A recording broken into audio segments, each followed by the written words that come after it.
Selamat sore bagi mahasiswa yang menyimak video ini. Semoga semua dalam keadaan sehat.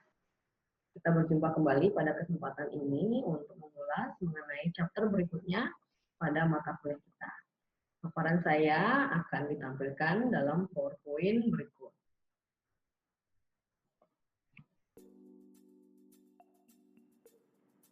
Pada video kali ini kita akan membahas topik mengenai riset pemasaran global.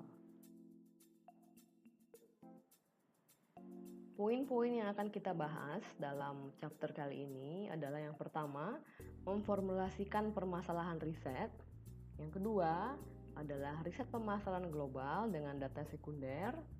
Kemudian riset pemasaran global dengan data primer. Dan yang keempat adalah riset pemasaran global dengan mempergunakan internet. Kemudian penilaian ukuran pasar. Dan yang terakhir adalah teknologi informasi pasar yang terbaru.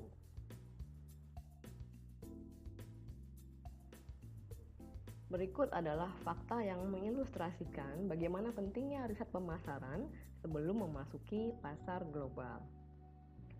Lebih dari 80 tahun setelah meluncing produknya di Amerika, Oreo mulai memperkenalkan produknya di Cina. Namun permasalahannya, penjualan Oreo di Cina tidak menunjukkan perkembangan yang baik selama 5 tahun. Untuk itu, Kraft kemudian mengadakan riset pasar dalam skala yang cukup besar. Dari hasil riset tersebut, Kraft mengetahui bahwa rasa Oreo yang dipasarkan terasa terlalu manis bagi konsumen di Cina. Temuan lainnya adalah satu paket Oreo yang berisi 14 biskuit yang dibanderol dengan harga 5 yuan terasa terlalu mahal bagi kebanyakan konsumen Cina. Periset Kraft juga menemukan bahwa penjualan cookies yang berbentuk wafer meningkat lebih cepat dibandingkan cookies yang berbentuk bulat. Dari hasil riset tersebut, Kraft kemudian meluncurkan paket Oreo yang lebih kecil yang dibanderol dengan harga hanya 2 yuan. Dan Kraft juga memperkenalkan versi baru Oreo, yaitu wafer yang berbentuk panjang yang berisi filling vanila dan krim coklat dan di-coating dengan coklat. Oreo yang baru ini sangat sukses di pasar Cina, sehingga Kraft juga memutuskan untuk menjual Oreo ini di pasar Asia yang lain, termasuk Australia dan di Kanada.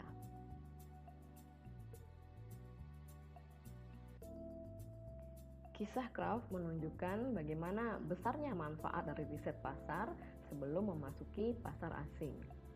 Melewatkan riset atau tidak melakukan riset dalam pengambilan keputusan pemasaran internasional sering menimbulkan kesalahan-kesalahan yang berbiaya besar. Salah satu contoh lain adalah saat Walmart pertama kali memasuki pasar Argentina, counter dagingnya menjual T-bone steak dan bukan menjual rib strip dan tail rumps yang disukai oleh konsumen Argentina. Kemudian counter perhiasannya menjual produk perhiasan dengan batu permata seperti emerald, safir, dan berlian, di mana konsumen wanita Argentina lebih menyukai mengenakan perhiasan emas dan juga perak. Kemudian departemen hardware-nya menjual peralatan dengan 110 volt electric power, sedangkan standar di seluruh Argentina adalah 220 volt. Jelas bahwa Walmart tidak melakukan riset pasar dalam memasuki pasar Argentina. Riset pasar membantu manajer dalam dua hal. Yang pertama adalah untuk membuat keputusan yang lebih baik karena pemahaman yang lebih baik atas persamaan dan perbedaan antar negara. Yang kedua adalah untuk memperoleh support dari anak perusahaan lokal terkait dengan keputusan pemasaran yang diusulkan.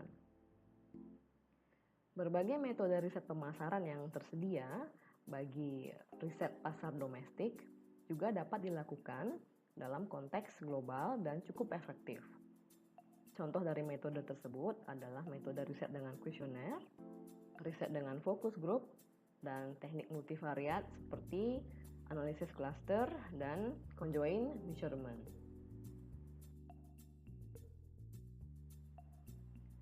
Langkah-langkah dalam melakukan riset pemasaran global adalah yang pertama, mendefinisikan permasalahan riset. Kemudian yang kedua, mengembangkan desain dari riset tersebut. Yang ketiga, menentukan kebutuhan informasi, kemudian mengumpulkan data sekunder atau data primer, kemudian menganalisis data tersebut dan menginterpretasikan hasilnya. Yang terakhir, melaporkan dan menyajikan temuan dari riset tersebut.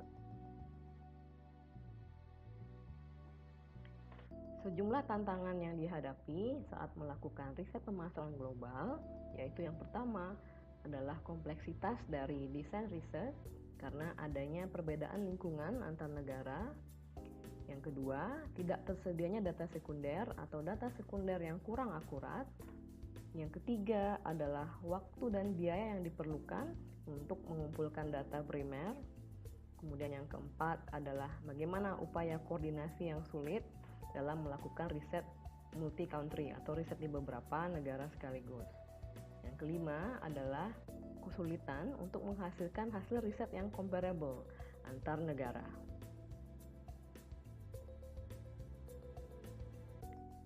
Setiap riset dimulai dengan definisi yang cukup jelas terkait dengan permasalahan yang ingin diatasi.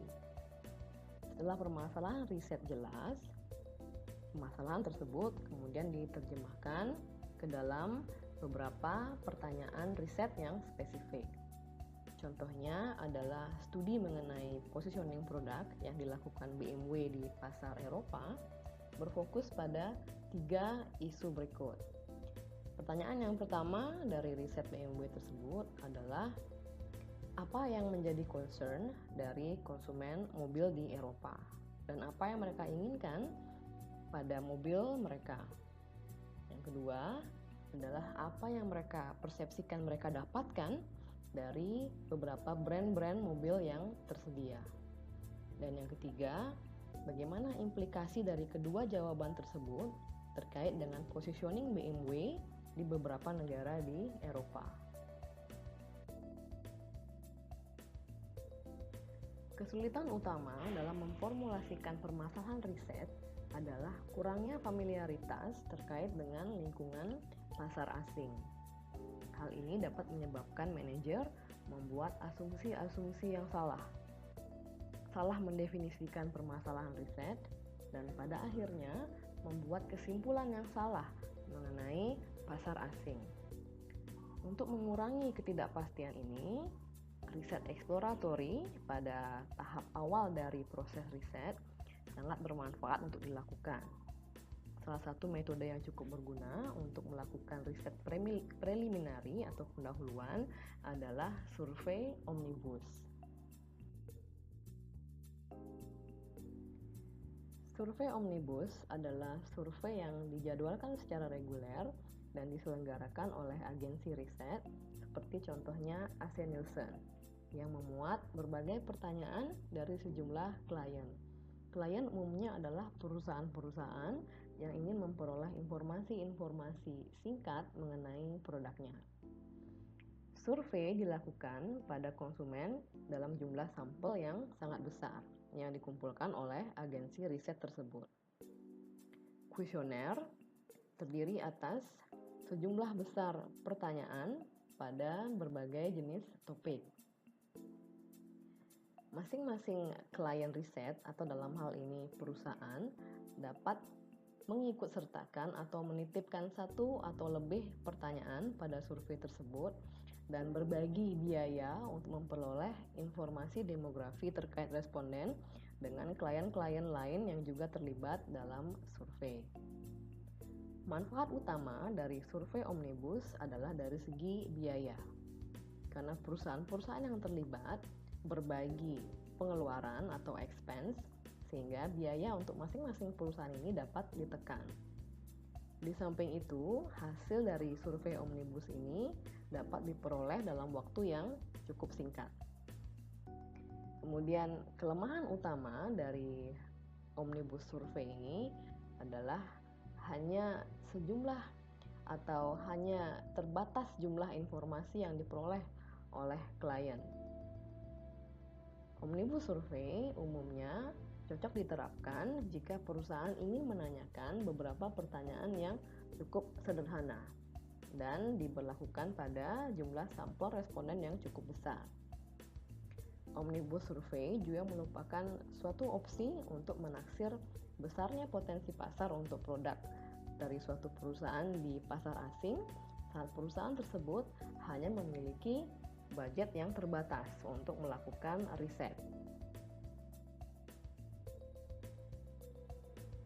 Berikut adalah ilustrasi dari survei Omnibus, di mana coverage geografi dari survei tersebut dilakukan di kota-kota utama yaitu Guangzhou, Shanghai, dan Beijing, dan juga di 7 kota-kota lainnya.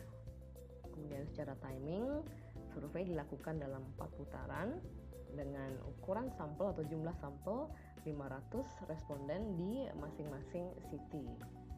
Kemudian prosedur samplingnya adalah dengan random probability dan metode face-to-face interview. Hasil yang akan disampaikan kepada perusahaan adalah tabel dan juga gambar-gambar grafik seperti itu, dan kemudian informasi demografi termasuk jenis kelamin, umur, tingkat pendidikan, status pernikahan, jumlah anggota keluarga, siapa pengambil keputusan pembelian dalam keluarga, kepala keluarga, pekerjaan, dan juga pendapatan bulanan.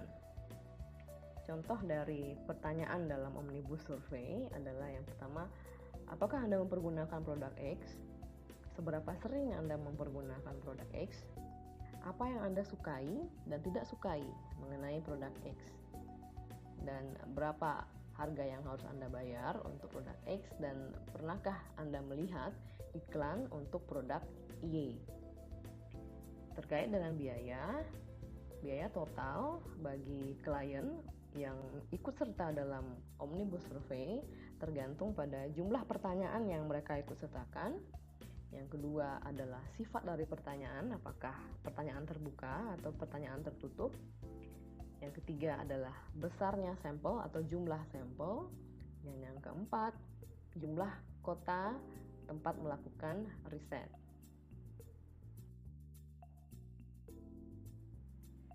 Kita masuk ke topik bahasan yang kedua, yaitu riset pemasaran global mempergunakan data sekunder. Sejumlah informasi yang sudah didokumentasikan dan sudah tersedia disebut dengan data sekunder. Sedangkan data primer adalah data yang tidak didokumentasikan dan belum tersedia, di mana informasi tersebut harus dikumpulkan dari sumbernya langsung yang bertujuan untuk memenuhi kebutuhan dari riset. Para periset umumnya akan mengeksplorasi data sekunder terlebih dahulu karena jenis informasi tersebut umumnya tidak membutuhkan biaya yang banyak dan waktu untuk mengumpulkannya dibandingkan dengan data primer. Berbagai sumber data primer dapat diperoleh dari hasil riset pemerintah yang dapat diunduh di website mereka atau riset-riset yang dilakukan oleh agen riset swasta yang juga dapat diperoleh melalui website mereka. Terdapat beberapa permasalahan terkait dengan penggunaan data sekunder. Yang pertama adalah akurasi data. Karena kurangnya pengetahuan dan sumber daya yang dimiliki, beberapa negara berkembang harus bergantung pada mekanisme yang agak primitif untuk mengumpulkan data. Statistik perdagangan internasional juga umumnya tidak mencantumkan aktivitas penyelundupan. Aktivitas penyelundupan tersebut di beberapa kasus justru lebih signifikan jumlahnya dibandingkan perdagangan yang tercatat atau legal. Permasalahan yang kedua adalah umur dari data tersebut. Informasi yang diinginkan mungkin saja tersedia, namun sudah kadaluarsa. Beberapa negara mengumpulkan informasi aktivitas ekonominya dalam frekuensi yang jauh lebih rendah dibandingkan dengan negara lainnya. Artinya mengumpulkan data tidak secara frekuentif. Kemudian permasalahan yang ketiga adalah reliabilitas atau kehandalan dari data tersebut. Sebagai contoh, otoritas pemerintah dapat saja menyesuaikan harga-harga dari kebutuhan pokok untuk mengukur inflasi sehingga menghasilkan angka yang lebih diinginkan atau menguntungkan. Salah satu contoh adalah Argentina. Pengambil kebijakan moneter di Argentina memperkenalkan indeks harga konsumen yang baru untuk memperbaiki atau membuat rate inflasi lebih baik. Menurut prosedur pengukuran inflasi yang baru tersebut, sebuah produk dapat dikeluarkan dari indeks saat harga produk tersebut naik begitu tajam, sehingga dengan mengeluarkan produk tersebut akan diperoleh rate inflasi yang cukup stabil.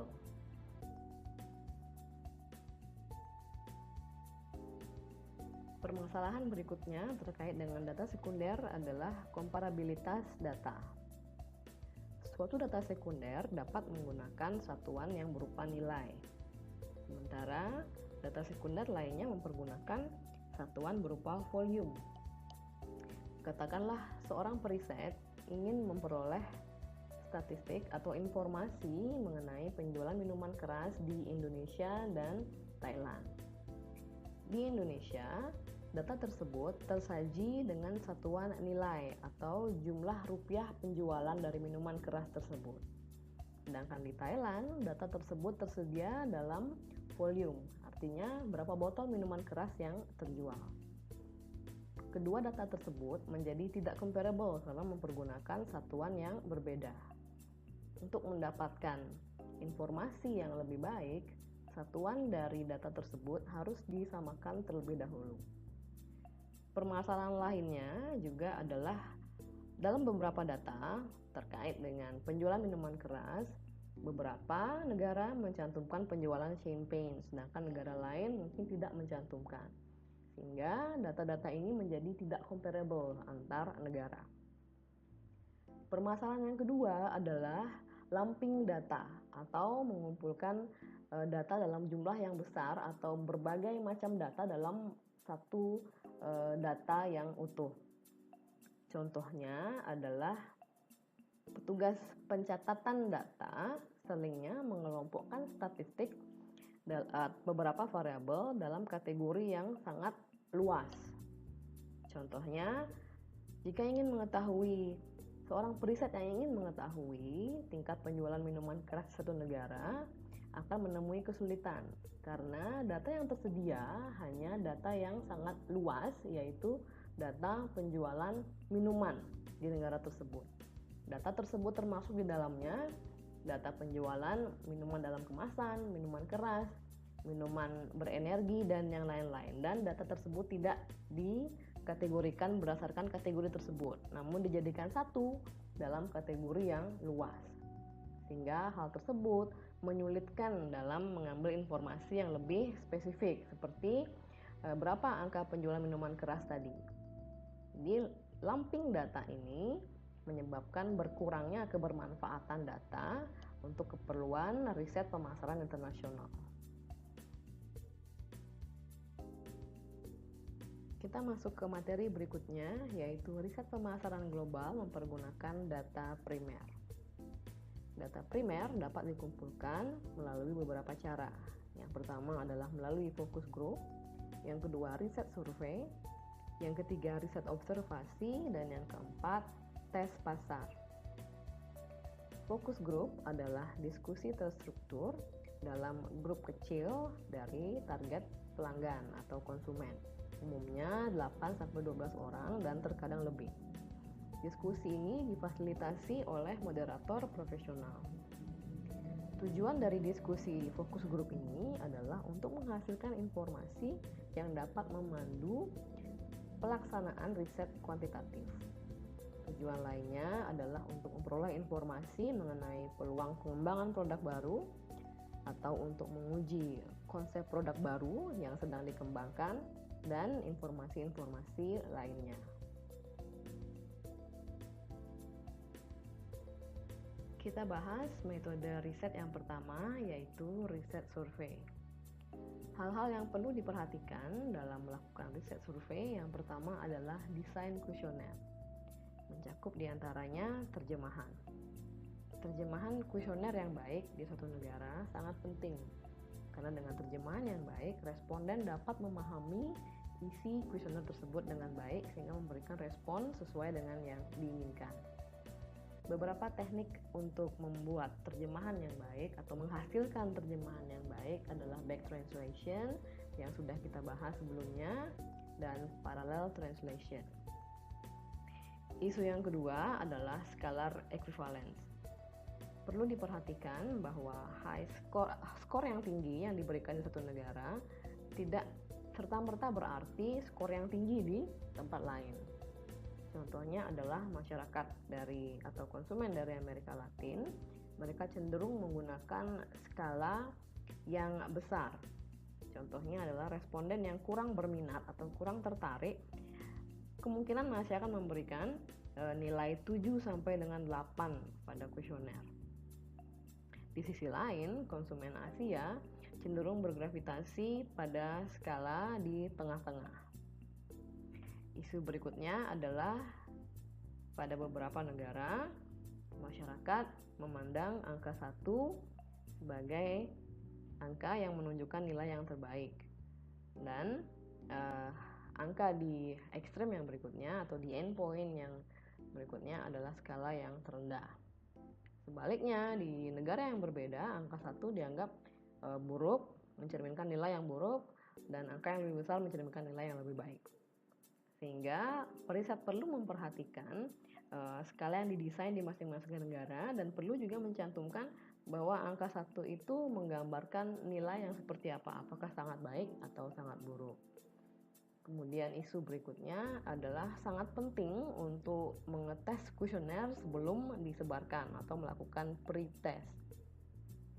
Pretest adalah satu-satunya cara untuk menemukan kesalahan pada kuesioner dan memperbaikinya, sehingga tidak berujung pada kesalahan-kesalahan yang akhirnya nanti akan memunculkan biaya yang besar.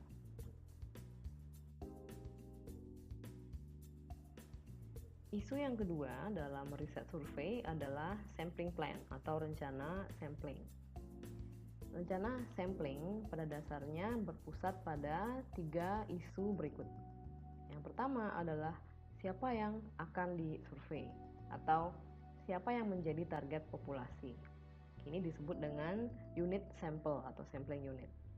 Yang kedua adalah berapa orang yang harus disurvei. Ini mencerminkan ukuran sampel. Dan yang ketiga, bagaimana cara mengambil responden dari target populasi. Ini disebut dengan prosedur sampling. Keputusan akan ketiga isu di atas akan ditentukan oleh kepentingan untuk menyeimbangkan antara biaya yang dibutuhkan, yang dikeluarkan, reliabilitas data, dan juga waktu yang dibutuhkan untuk melakukan survei. Isu ketiga dalam riset survei adalah metode kontak. Metode kontak yang umum digunakan adalah online, surat, telepon, dan interview. Beberapa faktor dapat menjelaskan mengapa sejumlah metode dapat efektif di sejumlah negara dan beberapa metode lainnya tidak efektif.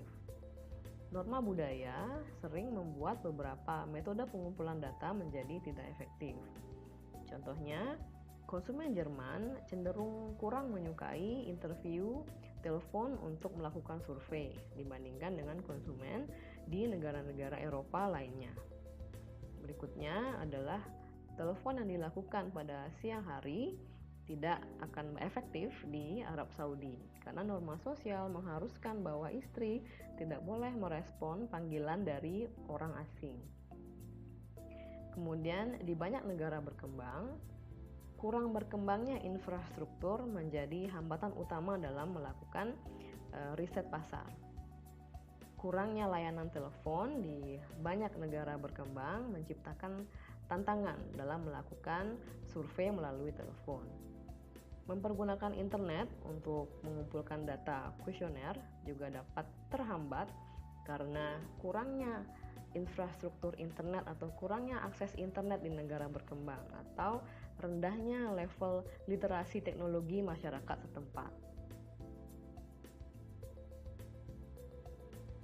Isu berikutnya adalah pengumpulan informasi. Pengumpulan data primer dapat terhambat karena adanya bias yang terkait dengan responden ataupun interviewer.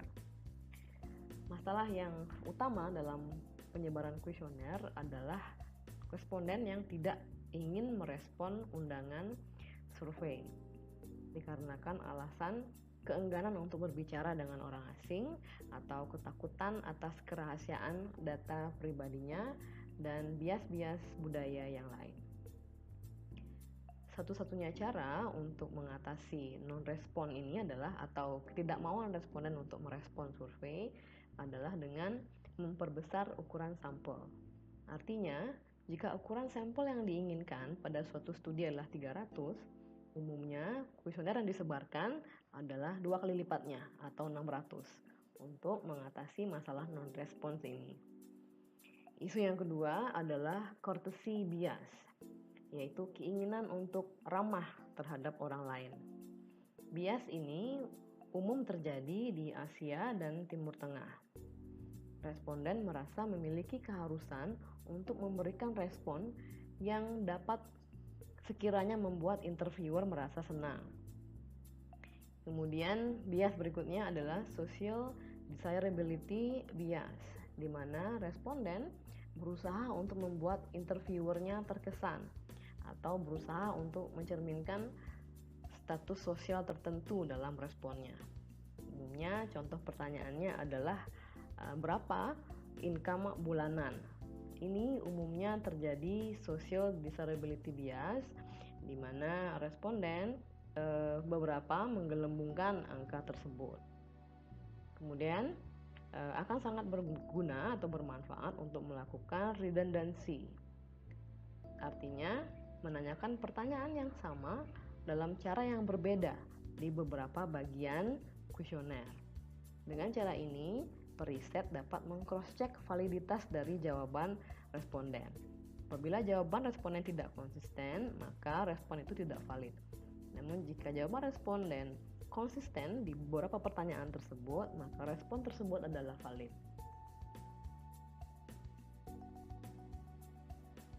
Metode riset berikutnya untuk memperoleh data primer adalah riset observasi. Dalam riset observasi, periset umumnya berbaur dengan komunitas lokal atau masyarakat yang akan mereka pelajari. Tujuan utamanya adalah untuk memperoleh informasi yang bermanfaat dengan cara berpartisipasi dalam keseharian dari orang-orang atau komunitas yang dipelajari. Informasi yang diperoleh dari riset observasi ini seringnya merupakan informasi baru yang tidak terpikirkan sebelumnya, dan informasi seringnya lebih akurat dan valid dibandingkan dengan survei. Slide berikutnya mengilustrasikan atau menggambarkan bagaimana Nokia mempergunakan riset observasi untuk mempelajari komunitas di target marketnya untuk mendesain mobile phone yang baru. Nokia Design terdiri atas 250 orang di seluruh dunia yang mempergunakan riset perilaku konsumen untuk memperoleh informasi yang bermanfaat dalam pengembangan mobile phone yang baru. Pertanyaan riset dapat berfokus pada perilaku saat ini atau pada area-area di mana potensi-potensi pengembangan mungkin terjadi. Proses dimulai dengan sejumlah tim antropologis dan psikologis yang akan menghabiskan waktu dengan masyarakat lokal untuk lebih memahami bagaimana masyarakat lokal berperilaku dan bagaimana mereka berkomunikasi. Informasi yang diperoleh dari riset observasi tersebut akan membantu Nokia untuk menemukan pola-pola perilaku yang baru yang terjadi di masyarakat dan kemudian akan diterjemahkan menjadi desain produk yang baru. Satu studi mengamati bagaimana perilaku orang-orang dalam men-sharing suatu objek. Untuk studi ini, Nokia memilih 2 budaya, yaitu Indonesia dan Uganda. Untuk proyek Uganda, para periset Nokia ingin menghabiskan waktu di kota Kampala, di desa nelayan, yang terpencil dan juga di desa dengan tanpa konektivitas mobile. Riset ini berlangsung selama 10 hingga 12 hari dengan riset tim yang terdiri atas 2 atau 3 orang dari Nokia, 1 atau 2 orang local guide, dan 6 orang mahasiswa university. Pada setiap kota, periset Nokia mengobservasi dan menginterview sekitar 30 orang lokal. Salah satu temuan yang cukup mengejutkan dari riset tersebut di negara berkembang tersebut adalah bahwa asumsi di mana mobile phone atau telepon dimiliki dan digunakan oleh satu orang saja ternyata tidak benar. Karena adanya hambatan biaya, maksudnya adalah harga handphone yang cukup mahal, sehingga mobile phones di negara berkembang ini seringnya dibagi atau dipergunakan secara sharing.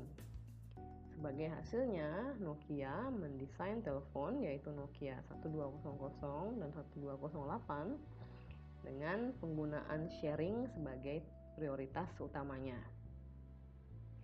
Telepon ini berisikan address book yang dapat di-sharing sehingga para user dapat menyimpan kontak-kontak mereka secara terpisah dari kontak-kontak orang lain. Dan terdapat fitur call tracker yang memungkinkan setiap orang untuk melakukan preset time atau cost limit pada setiap panggilan, hingga dapat mengeset berapa lama mereka akan melakukan panggilan tersebut dan berapa biaya yang mereka akan keluarkan di panggilan tersebut. Fitur lainnya termasuk keypad untuk melindungi telepon dari debu dan juga special grip yang memudahkan pegangan handphone agar tidak terlepas untuk coping dengan kondisi cuaca yang panas. Kemudian satu kali klik center atau center yang dapat diaktifkan dengan hanya satu kali touch atau klik jika terjadi power outage atau listrik yang padam. Dan demo mode juga disediakan untuk memfasilitasi para pengguna agar dapat mempelajari dengan cepat bagaimana menggunakan telepon tersebut. Bahasan berikutnya adalah memanfaatkan internet dalam riset pemasaran global. Internet tidak diragukan lagi merupakan sumber data sekunder yang paling lengkap dan terbesar, dan juga internet merupakan sumber yang berbiaya murah. Dalam hal riset untuk memperoleh data primer, biaya rendah dari survei online dibandingkan dengan survei offline jelas-jelas merupakan faktor pendorong utama di balik peningkatan dari riset pasar global yang dilakukan secara online. Bahasan berikutnya adalah pro dan kontra terkait pemanfaatan internet dalam riset pemasaran global. Keunggulan yang pertama adalah sampel dalam jumlah yang besar mungkin dapat dikumpulkan dalam waktu yang cukup singkat. Kedua adalah akses global dari internet, di mana internet telah diakses oleh masyarakat secara global. Keunggulan yang ketiga dalam hal biaya, di mana di banyak kasus survei online dapat dilakukan dengan lebih murah dibandingkan dengan menggunakan metode-metode survei lainnya. Dan juga biaya seringnya tidak terkait atau terikat dengan skala riset, di mana survei berskala besar tidak membutuhkan biaya yang jauh lebih besar dibandingkan dengan survei berskala kecil. Keunggulan keempat adalah anonimitas, di mana responden dapat menjadi anonim. Hal ini bermanfaat untuk topik-topik yang sensitif, di mana responden cenderung enggan untuk melakukan interview face-to-face. Keunggulan berikutnya adalah dalam proses analisis data, di mana data yang diperoleh dari survei online dapat langsung di-load di alat statistik yang dipergunakan, sehingga periset tidak perlu lagi menginput secara manual data yang diperoleh dari survei. Hal ini menghemat waktu dan juga menghemat tenaga. Keunggulan berikutnya adalah online research atau survei umumnya dapat diselesaikan dalam waktu yang cenderung singkat. Berikutnya kita akan bahas mengenai kelemahan dari internet dalam riset pemasaran global. Yang pertama dari segi infrastruktur, di mana di banyak negara akses terhadap internet masih sangat terbatas, di mana tidak semua masyarakat memiliki akses internet, sehingga menyulitkan pemasar untuk melakukan riset secara online. Kelemahan yang kedua adalah keterwakilan sampel. Untuk survei website random atau untuk email survei, keterwakilan dapat menjadi suatu isu. Katakanlah suatu periset melakukan stratified sampling yang menginginkan responden dalam persentase tertentu, yaitu responden dengan pendapatan bawah 20%, menengah bawah 20%, menengah atas 25%, dan pendapatan di skala atas 25%. Namun hal ini akan sulit dilakukan jika menggunakan random website survei, di mana responden yang mengisi survei belum tentu dapat memenuhi persentase yang diinginkan oleh periset. Kelemahan yang ketiga adalah masalah waktu yang dibutuhkan untuk mendownload halaman survei.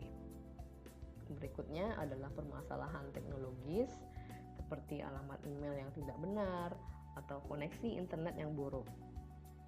Berikutnya adalah low response rate atau tingkat respon yang sangat rendah. Respon dapat sangat rendah mempergunakan internet survei, di mana para responden tidak ingin mengisi survei atau responden dapat berhenti di tengah-tengah survei. Kelemahan berikutnya adalah mungkin dapat terjadi multiple response atau beberapa kali respon dari responden yang sama. Artinya responden mengisi suatu kuesioner lebih dari sekali. Umumnya ini untuk kuesioner atau survei-survei yang menawarkan hadiah.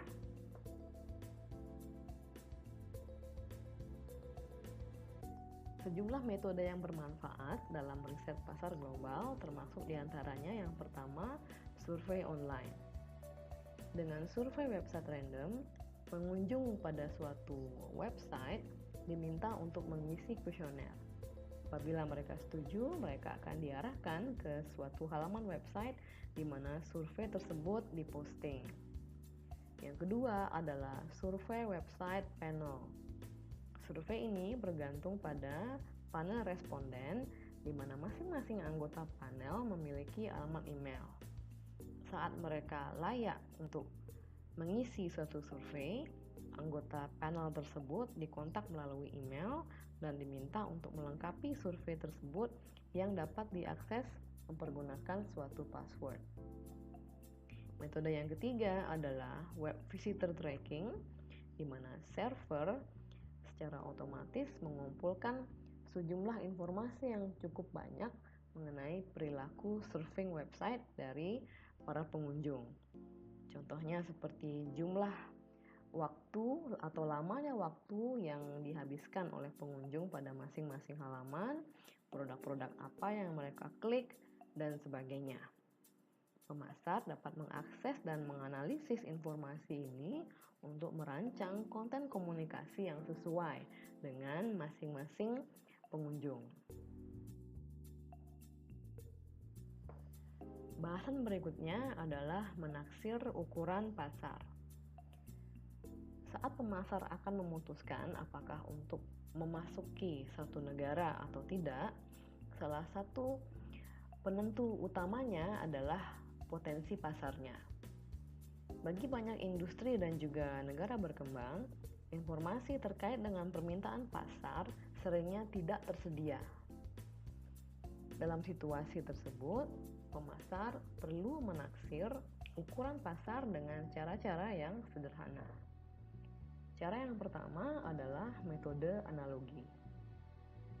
Metode ini dimulai dengan memilih suatu negara yang memiliki level perkembangan ekonomi yang sama dengan negara target, dan mana ukuran pasar di negara ini diketahui.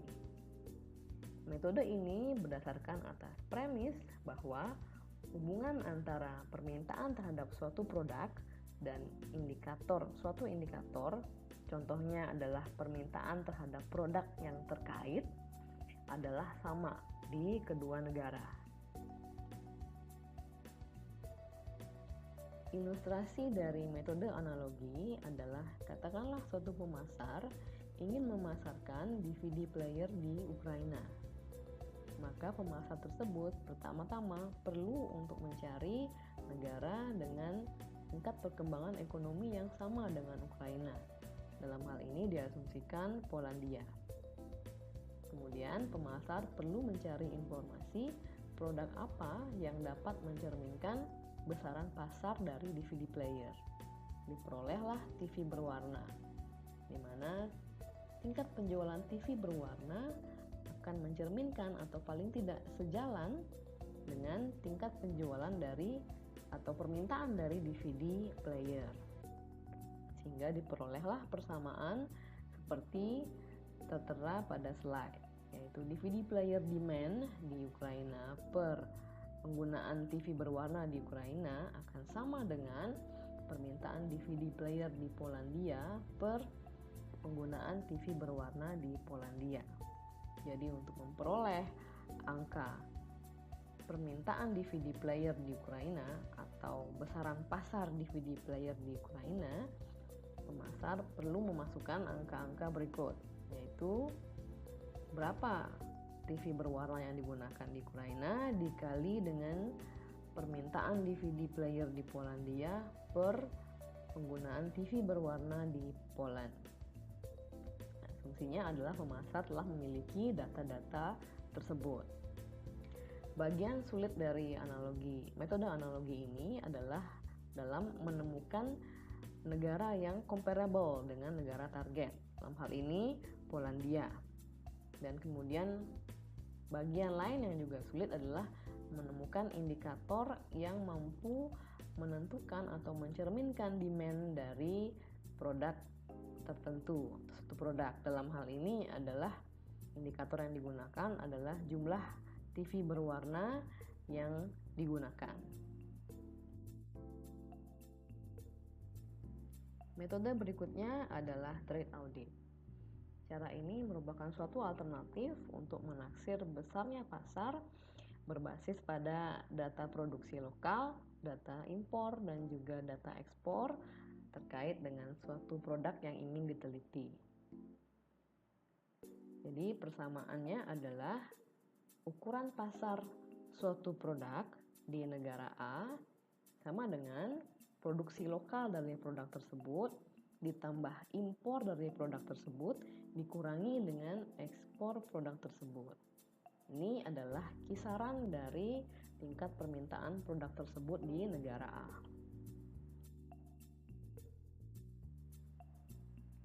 Metode berikutnya adalah metode chain ratio. Metode ini dimulai dengan angka dasar sebagai estimasi dari ukuran pasar suatu negara. Katakanlah seluruh populasi dari suatu negara. Angka dasar ini kemudian dikurangi dengan mengaplikasikan string atau change untuk memperoleh estimasi potensi pasar yang lebih akurat. Untuk mengilustrasikan prosedur ini, mari kita lihat perhitungan ukuran pasar potensial di Jepang untuk produk Nicorette gum. Nicorette gum adalah produk substitusi untuk rokok atau nikotin yang dipasarkan oleh GlaxoSmithKline. Total populasi di Jepang katakanlah 127 juta. Kemudian target pasar dari Nicorette adalah perokok dewasa dan penduduk yang berusia 15 sampai 64 tahun atau yang dianggap dewasa di Jepang adalah 67,5% dari populasi total di Jepang. Kemudian smoking rate di Jepang adalah sekitar 31%. Artinya 31% dari orang dewasa merokok. Mempergunakan chain ratio method, kita kemudian dapat memperoleh estimasi dari potensi pasar Nicorette di Jepang sebagai berikut. Dalam gambar ditunjukkan bahwa metode dimulai dengan total populasi yaitu 127 juta. Ini kemudian dikalikan 67,5%, yaitu adalah jumlah orang dewasa di Jepang, sehingga diperoleh angka 85,6 juta orang. Angka ini kemudian dikurangi lagi dengan string, yaitu 31%, di mana tingkat atau rate smoking di Jepang atau jumlah orang yang merokok di Jepang adalah 31%. Sehingga dikalikan dengan 31%, diperolehlah angka 26,5 juta orang. Jadi ini 26,5 juta ini adalah taksiran dari potensi pasar Nicorette gum jika memasuki pasar Jepang. Metode berikutnya adalah metode analisis regresi. Untuk melakukan regresi, pemasar pertama kali perlu memilih sejumlah variabel yang mempengaruhi tingkat permintaan dari produk yang dimaksud. Pemasar kemudian mengumpulkan data atas variabel-variabel tersebut dan juga ukuran pasar di sejumlah negara di mana produk tersebut sudah dipasarkan.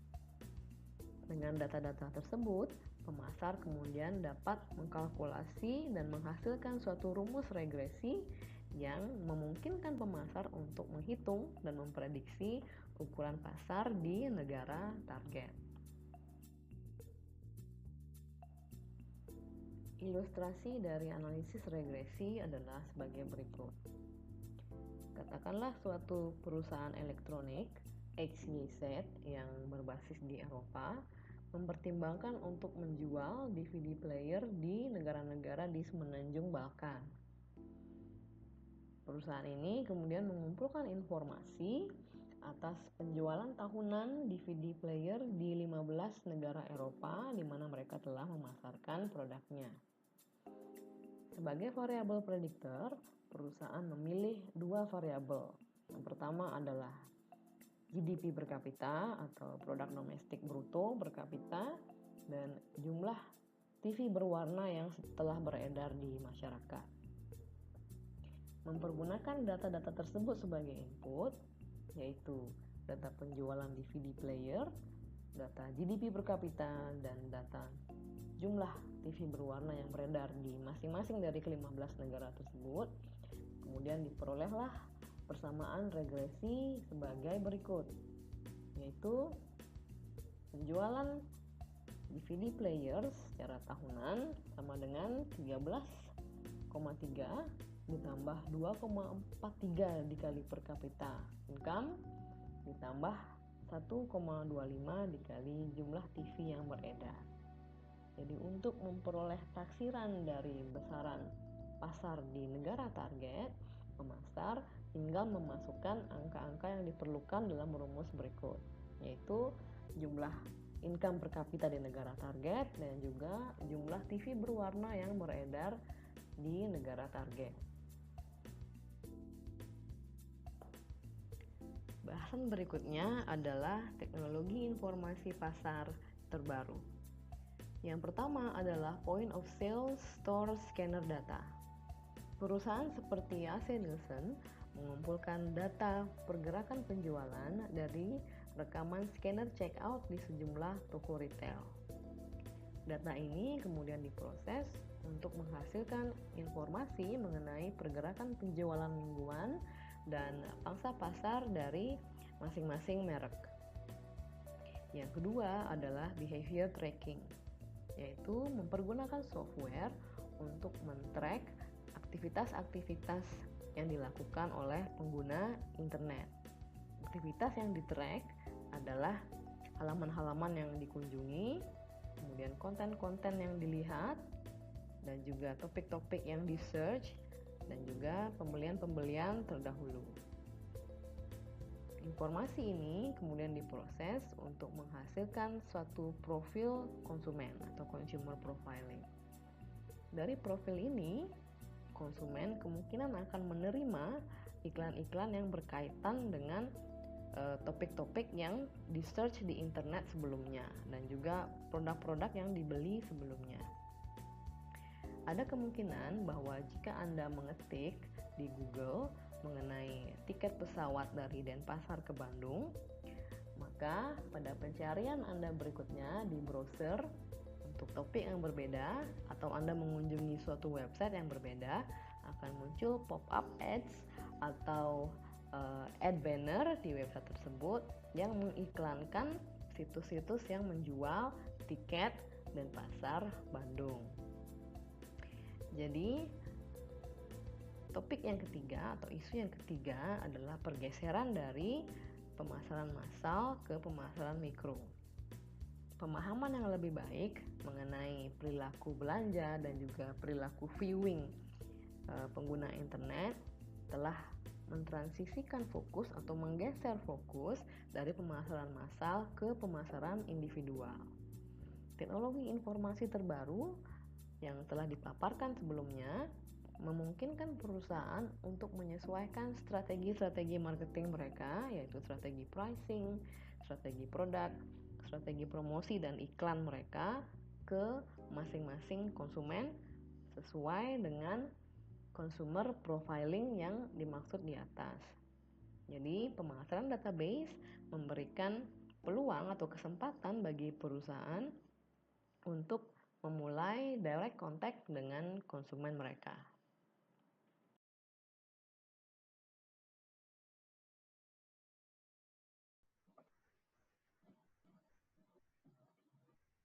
Demikian paparan saya pada chapter ini. Semoga dapat diterima dan dipahami dengan baik. Kita berjumpa kembali di video berikutnya. Terima kasih atas atensinya dan selamat sore.